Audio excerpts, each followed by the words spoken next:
Something to Say, Tales of an Awkward Woman. And guys, today we have Britney on the couch. Hey guys. Guys, I want to thank you again so much for tuning in and supporting us like you have been. It is such an honor that you guys will take the time out to check out our videos. So, we're going to get started here, guys. With the interview, Britney, do us a favor and tell us about a time where you was in a relationship, whether good or bad. Any experience.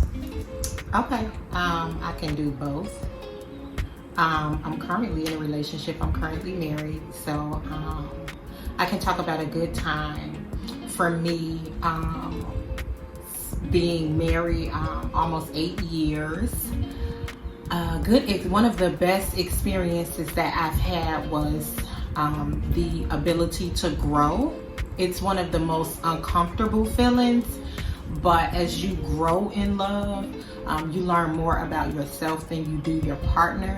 Initially, when I started to grow and to develop into learning about unconditional love, it was very uncomfortable, it was very scary, but the fruit that it bears is a great reward because you learn about how to unconditionally love yourself and not be as hard on yourself, and you learn how to be more gracious and more forgiving of yourself. One of my issues relationally was being overly hard on me.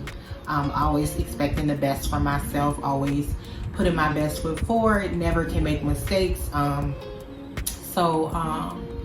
Being married, you can't just run, you have to stay, you have to try to figure it out.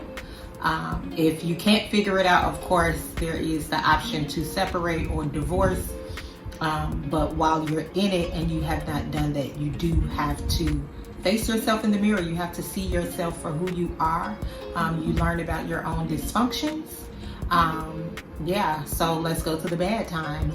I have a lot of them. But one of the worst times, I won't put it on anyone else, it was me. In my own youth, in my own toxicity, I grew up very dysfunctional.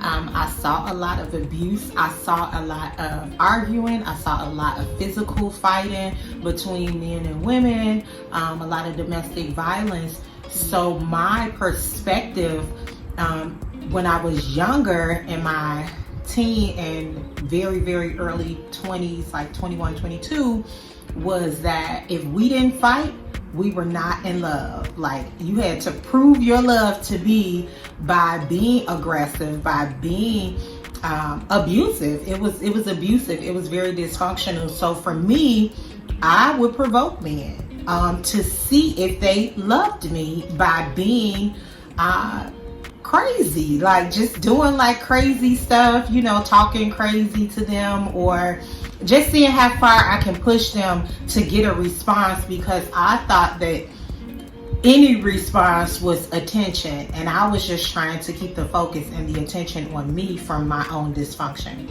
So yeah, I would cut up. I cut up. I ain't trying to go to jail, so I'm gonna leave a few details from the camera. But just know, I think Jasmine Sullivan was like, I bust the windows out your car. Yep. She wrote that for me at that time. So, yep. That was every chick's anthem. Yep. So, that was me. I used to cut up. So, yeah. So, you say you grew up in environments where it was domestic violence. Correct.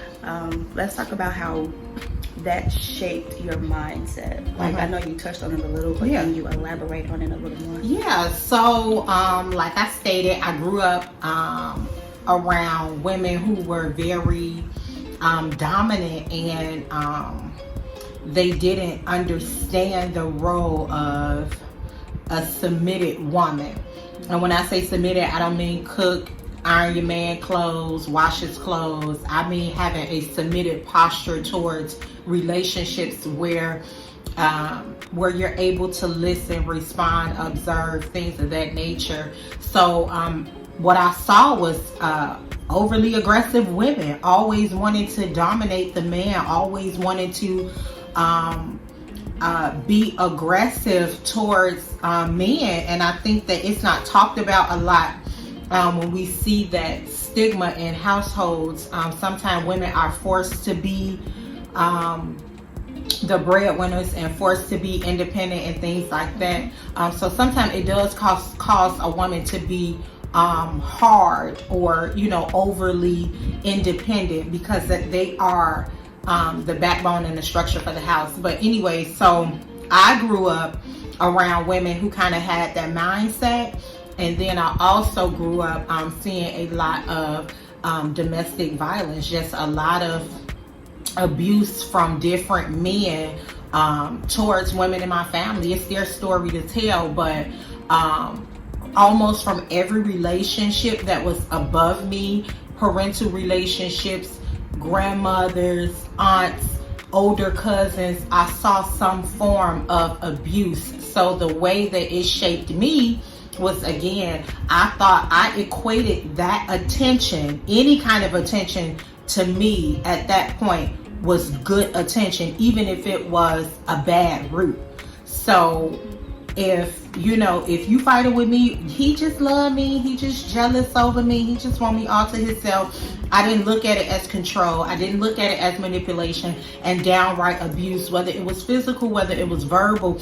I looked at it as attention. So it caused me to have a damaged perspective on love, what love looks like, that is really gentle, that it's not jealous, it is not prideful. So everything that I thought love was, it was not. And it also caused me to be to chase after lust, and infatuation, the early stages of dating. So for me, when I was dating back in the day, I love that initial feeling. We all on each other, we hanging out all day, everything is cool, and we just love being around each other. And then that flame kind of burn out, the lust kind of dry up, things kind of get mundane. And for me, once I was tired, I'm out. Whatever you doing, whatever I'm doing, I'm gone, on to the next one. You know what I'm saying? So that was how my perspective was. It was so tainted and dysfunctional that my mentality was literally fight or flight, and sometimes both. I'm gonna fight and then I'm out. Like, I did both. I could do both. So that's how it kind of transformed and structured me into dysfunctional thinking. That's good. I hope you guys are taking notes. So before we close, the last question I have for you, if you have any advice for my viewers, because most of them are single women that are out in the dating world, or women who are just starting a healing journey, what would that advice be for them? My advice would be, a lot of bumps and roadblocks. My advice would be to look at your parental structure. I know people will be like, to heal well and to go on a self-love journey, but if you do not know how to do that, it sounds cute just to say that. But look at your parental structure. Look at how things were done. It's important to look at your generations, to look at your bloodline, to look at how things were done on your mother's side, to look how things were done on your father's side, grandmother, grandfather. Go up the chain as far as you can. Look around and get a panoramic view of even like your aunts, your older cousins. Look at how they do things, and then you'll be able to see the dysfunctions that may have been passed down. Just because something has been done for 50 years, 100 years, it doesn't mean it's been done right. Once you do that, then you begin to look at the dysfunctions. Don't stay on the dysfunctions. Begin to brainstorm and write out solutions. You cannot really find self-love. You cannot really love yourself until you have received the love of Christ. I'm a Christian. That is what has rooted and grounded me.